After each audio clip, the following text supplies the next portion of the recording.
السلام علیکم ورحمۃ اللہ وبرکاتہ ان الحمد للہ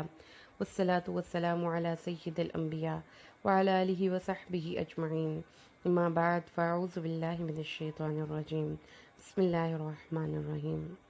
انشاءاللہ الرحمن آج کے اس لیسن میں ہم سورۃ آل عمران آیت 7 کا ترجمہ اور معنی کی مختصر سے وضاحت پڑھتے ہیں۔ بسم اللہ الرحمن الرحیم۔ وہی ہے جس نے آپ پر اے نبی کتاب نازل کی جس میں محکم آیات ہیں، وہی کتاب کی اصل ہیں، اور کچھ آیات متشابہات ہیں۔ پس جو لوگ جن کے دلوں میں کجی ہے، ٹیڑھا پن ہے، وہ متشابہات کی پیروی کرتے ہیں تاکہ اس کے ذریعے گمراہی یا فساد تلاش کریں اور اس کا مطلب ڈھونڈنے کی کوشش کرتے ہیں، جبکہ اس کا اصل مطلب تو اللہ کے علاوہ کوئی بھی نہیں جانتا۔ اور جو علم میں مضبوط ہیں وہ کہتے ہیں ہم اللہ پر ایمان لائے، ہر ایک ہمارے رب کے پاس سے ہے، اور نصیحت وہی لوگ قبول کرتے ہیں جن کی عقلیں سلیم ہیں۔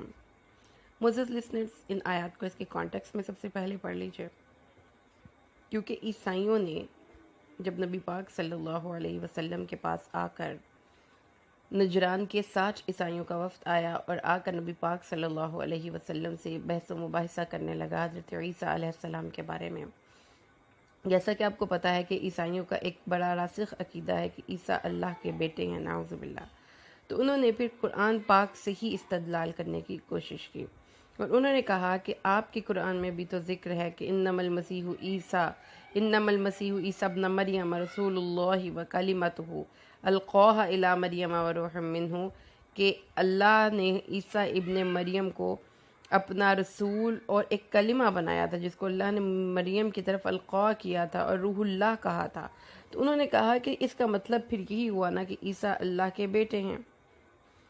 تو اللہ تبارک و تعالی نے اس کے رد میں یہ آیات نازل فرمائی، اور پھر اس کے بعد اللہ تبارک و تعالی نے ایک عام جنرل اصول بھی بتا دیا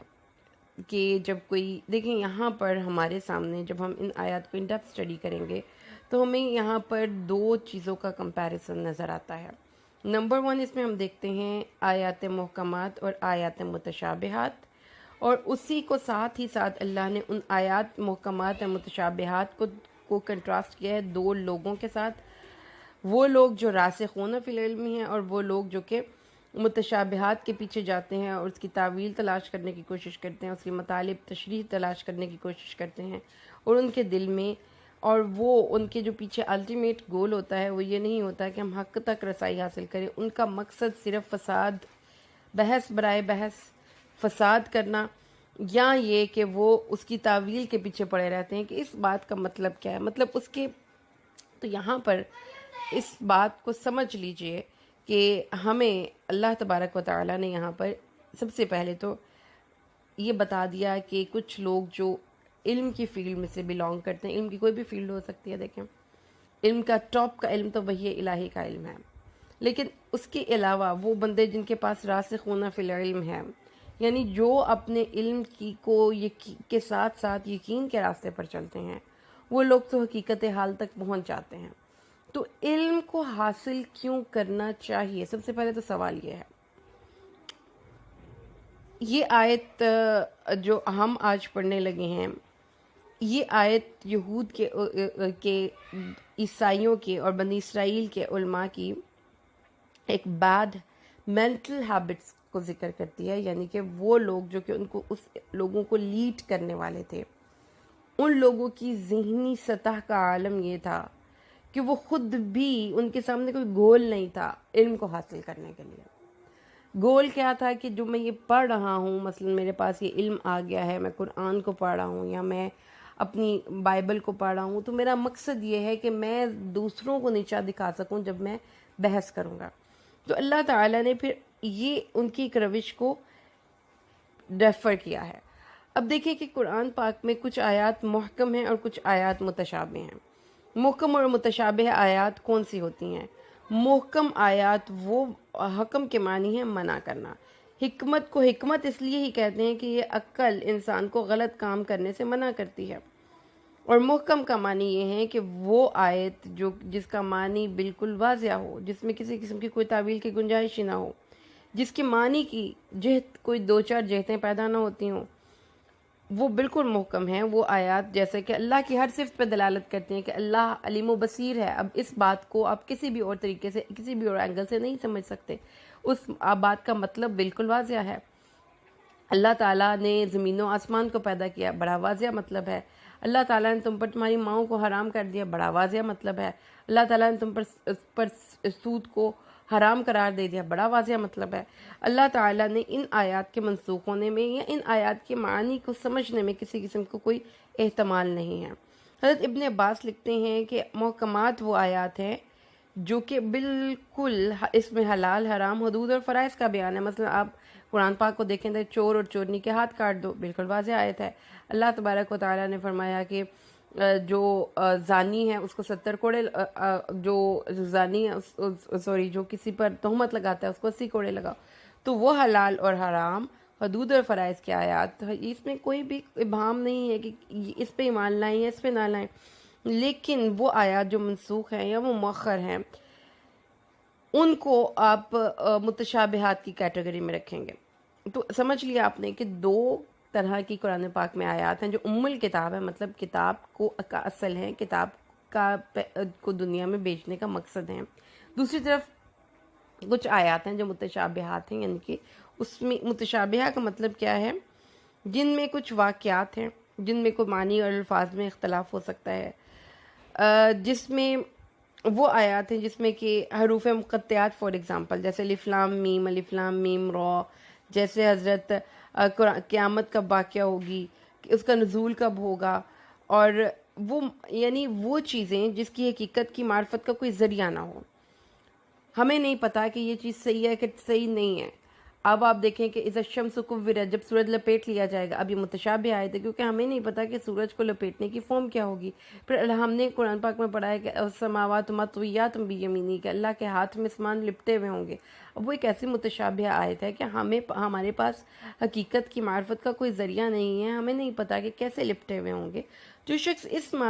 اس کے معنی کے پیچھے پڑتا رہے، وہ بندہ حق کے راستے سے بھٹک جانے کا احتمال ہے۔ تعویل کی گنجائش ہو تو تعویل کی جا سکتی ہے، لیکن ان کے پیچھے پڑنا، مطلب علم حاصل کرنے کے لیے کسی چیز کے پیچھے پڑ جانا اور پھر اس کے بعد اس کی تعویل تلاش کرنا، یہ وہ چیزیں ہیں جس سے اللہ نے منع کیا ہے۔ اللہ تعالیٰ نے فرمایا ہے کہ قرآن پاک کے ساتھ جب آپ نے تعلق جوڑنا ہے، اس بات کو بڑا دھیان سے سمجھ لیجئے، تو آپ نے محکمات پر عمل کرنا ہے،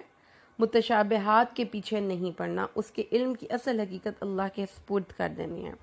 رسول اللہ صلی اللہ علیہ وسلم نے حضرت علی کے بارے میں دعا کی تھی کہ اے اللہ اس کو دین کا فقہ عطا فرما اور تعویل کا علم عطا فرما۔ حضرت ابن عباس کے متعلق بھی آپ نے اسی قسم کی دعا کی تھی۔ تو یہ خاص اللہ کی عطا ہے کہ اللہ تعالیٰ کسی چیز کے بارے میں آپ کا کشف کر دے، آپ کا فہم کھول دے۔ مطلب قرآن پاک کی آیات دراصل نا، جب آپ اس کو پڑھنے کے لیے بیٹھتے ہیں تو جب آپ اس پہ غور و فکر کرتے ہیں تو آپ پر معنی کی نئی جہتیں کھلتی ہیں۔ اس کو آپ وقت دیں۔ لیکن اللہ تعالیٰ نے ہمیں یہ بات سمجھا دی کہ آپ کا علم بہرحال ناقص ہے۔ تو two type of people and two type of آیات۔ One type of ayah is متشابہات and the people who are متشابہات. One type of آیات is محکمات and the people are الراسخون فی العلم. So یہ دو کمپیریزن ہیں اس آیت میں بڑے خوبصورت۔ اللہ تعالیٰ نے ایک آیت فرمایا کہ محکم آیات سمجھ میں آ گئی، عقل سے واضح ہو، اس کا علم اور اس کا معنی ہمیں واضح ہو، اس میں صرف ایک ہی مطلب نکلتا ہو اور اس میں کوئی اختلاف نہ ہو، جو حدود اور فرائض کے بیان پر مشتمل ہو، جو حلال اور حرام کے بیان پر مشتمل ہو، اور مطلب ان سب میں یہ سب محکم آیات ہوں گی۔ اور متشابہہ وہ آیات جن کو کیا معرفت کا کوئی ذریعہ نہ ہو۔ اس کا مطلب یہ ہے کہ اگر آپ کو اس کا نہ بھی پتہ چلے تو آپ کا دین پہ علم یا عمل کرنے میں کوئی فرق نہ پڑے، اس کو آپ نے ماننا ہے کہ ہاں جی اللہ کی کتاب میں ہے، حق ہے، اللہ نے نازل کیا، لیکن کیوں نازل کیا، اس کی کیا تعویل تھی، اس کے پیچھے مطلب کیا تھا، ریزن کیا تھی، اللہ کو پتہ ہے۔ سب ہمارے رب کی طرف سے ہے۔ اچھا جی، اس کے بعد اللہ تعالیٰ نے کچھ جو ہے نا خاص استعارات کا استعمال کیا ہے، وہ بھی اگر آج ہم پڑھ لیں تو ہمیں سمجھ میں آ جائے کہ کون سے لوگ ہیں جو کہ ان چیزوں کے پیچھے پڑتے ہیں اور ان کے ساتھ کیا پرابلم کیا ہوتی ہے۔ جو لوگ متشابہات کے پیچھے پڑتے ہیں ان کے بارے میں اللہ تعالیٰ نے ایک بیماری کا ذکر کیا، اور وہ دل کی بیماری ہے، اور وہ کیا ہے؟ زائغون فی الارض الذین، جن کے دلوں میں کجی ہے، مطلب ٹیڑھا پن ہے۔ اب آپ اس کو ویژولی امیجن کریں، ایک چیز جب ٹیڑھی ہو جاتی ہے، مثال کے طور پر ایک بچے کے پاؤں ٹیڑھے ہو گئے تو وہ باوجود بہترین کوشش کے وہ صحیح نہیں چل پائے گا، ٹھیک ہے؟ مطلب آپ اگر دیکھیں ایک بچے کے پاؤں ٹیڑھے ہو گئے ہیں تو وہ کیسے چل پائے گا؟ ایک بچہ، آپ نے دیکھا ہوگا کہ کوئی چیز اگر ٹیڑھی اگائی ہے، کوئی درخت ہی ٹیڑھا اگایا ہے فار ایگزامپل، تو وہ چیز جو ہے وہ کیسے اس کو صحیح طریقے سے وہ سیدھا چلے گا؟ تو دل میں ٹیڑھ آ گیا ہے۔ مطلب آپ یہ دیکھیں کہ آپ کی ان سائڈ آؤٹ سکیننگ ہو رہی ہے، یہاں پہ آپ کو ایم آر آئی کی یا کسی بھی مشین کے نیچے رکھ دیا کہ اللہ تعالیٰ نے ہمیں ایک ورڈ میں بتا دیا کہ وہ لوگ جو متشابہات کے درپے ہوتے ہیں، متشابہات کے پیچھے پڑتے ہیں، وہ لوگ دین کی اصل سے ہٹ جاتے ہیں۔ حدیث میں بھی اس کو آپ ذرا سمجھ لیجئے۔ سیدنا نعمان بن بشیر کہتے ہیں، صحیح بخاری کتاب الایمان حدیث نمبر 48، میں نے رسول اللہ سے سنا، آپ صلی اللہ علیہ وسلم فرماتے تھے حلال ظاہر ہے اور حرام ظاہر ہے، ان دونوں کے درمیان میں متشابہات ہیں جن کو بہت سے لوگ نہیں جانتے۔ بس جو شخص شبے کی چیزوں سے بچ گیا، اس نے اپنے دین اور آبرو کو بچا لیا۔ جو شخص متشابہات میں ملوث ہو گیا تو اس کی مثل اس چرواہے کے ہے جو کہ بادشاہ کی چراگاہ کے قریب چرتا ہے، عین ممکن ہے کہ وہ اپنے مویشی اس میں چھوڑ دے۔ اے لوگو آگاہ رہو، ہر بادشاہ کی ایک چراگاہ ہے، آگاہ ہو جاؤ، اللہ کی چراگاہ اس کی زمین پر اس کی حرام کی ہوئی چیزیں ہیں، اور خبردار ہو جاؤ۔ بدن میں ایک ٹکڑا گوشت کا ہے، جب وہ سنور جاتا ہے تو تمام بدن سنور جاتا ہے، جب وہ خراب ہو جاتا ہے تو تمام بدن خراب ہو جاتا ہے۔ خوب سن لو وہ ٹکڑا دل ہے، خوبصورت، بالکل ایپٹ اس آیت کی تفسیر آپ نے پڑھ لی۔ دلوں میں فساد ہے۔ اللہ تعالیٰ نے عیسائیوں کے دلوں کو دیکھا اور فرمایا کہ پرابلم کیا ہے بھائی، وہ ایسے کیوں بول رہے ہیں، وہ چیزوں کی تعویل کو ڈھونڈنے کی کوشش کیوں کر رہے ہیں؟ کیونکہ اللہ تعالیٰ نے کہا ہے محکمات کو پکڑ لو، سمجھ میں آ رہی ہے ٹھیک ہے، جو متشابہات ہیں چھوڑ دو۔ تو ہمیں جو چیز یہاں سے سمجھائی گئی معزز لسنرز، وہ یہ ہے کہ آپ کے پاس جو علم آ چکا ہے، اس علم میں سے وحی الہی کی روشنی میں جتنی آپ کے اندر کیپیسٹی ہے اس علم کو سمجھنے کی، متشابہات کی، تعویلوں والے علم کی، وہ آپ کو بائی دا ٹائم آئے گی۔ اور اگر نہیں آ رہی تو یاد رکھیں کہ کتاب اللہ نے اپنے بارے میں ایک دعویٰ کیا ہے کہ یہ حق ہے تو حق ہے۔ اچھا، اس کے بعد ایک چیز جو بہت ضروری ہے مجھے آپ کو سمجھانی، وہ یہ ہے کہ جب علم حاصل کرنے کی بات آتی ہے تو دو طرح کے لوگ ہوتے ہیں۔ ایک طرح کے وہ لوگ ہوتے ہیں جو کہ علم حاصل کرنا چاہتے ہیں اپنے خالق کو پہچاننے کے لیے یا کسی مقصد کے حصول کے لیے، جبکہ دوسری طرف کچھ ایسے لوگ ہوتے ہیں جو بحث کے لیے علم حاصل کر رہے ہیں، یہ علم حاصل کر رہے ہیں، ان کے سامنے کوئی گول نہیں۔ تو یہ دو ٹائپ آف پیپل بھی یہاں پر ایک دوسرے کے ساتھ کنٹراسٹ کر دیے گئے ہیں کہ جب آپ نے خاص طور پر کتاب اللہ کو اپروچ کرنا ہے تو آپ کے دل میں طلب کیا ہے؟ ہدایت کی طلب ہے تو آپ کو ہدایت مل جائے گی، کیونکہ اللہ تعالیٰ نے جو جن کے دلوں کے اندر ایک طرح سے آپ کہہ لیں کہ ایک مرض ہے، ایک ٹیڑھا پن آ گیا، کج دل ہو گئے، تو اسی سے ان کی عقلیں بھی سیدھی نہیں رہیں، عقلیں سلیم نہیں رہیں، تو وہ ایک خاص اینگل سے سوچنے کے عادی ہو جاتے ہیں، جس کو آپ پریجوڈائزڈ اوپینین بولتے ہیں۔ پریجوڈائزڈ اوپینین یہ سائیکولوجیکل ٹرم ہے جس میں پری ججڈ اوپینین ہے۔ کسی چیز کو جب آپ نے کوئی بحث کرنی ہے یا کسی ایک جگہ پر جانا ہے، ڈسکس کرنا ہے، تو آپ کے ساتھ آپ فری انکوائری آف فیکٹس نہیں کرنے کے لیے جا رہے، آپ کے سامنے ایک واضح ویو پوائنٹ ہے جس کو آپ نے اپنے مائنڈ میں پہلے سے سوچ رکھا ہے، اب آپ نے اسی پوائنٹ کو پروف کرنے کے لیے لاجیکل آرگیومنٹس ڈھونڈنے ہیں۔ اس کو لاجیکل فیلیسی بھی بولتے ہیں، یعنی آپ دوسروں کو بیوقوف بنانے کی کوشش کریں، آپ انٹلیکچولی ڈس آنیسٹی کا مظاہرہ کریں، آپ دوسری انسانوں کو تھوڑا سا بے فول کرنے کی، بیوقوف بنانے کی کوشش کریں۔ اور یہ علماء یہود بھی کرتے تھے،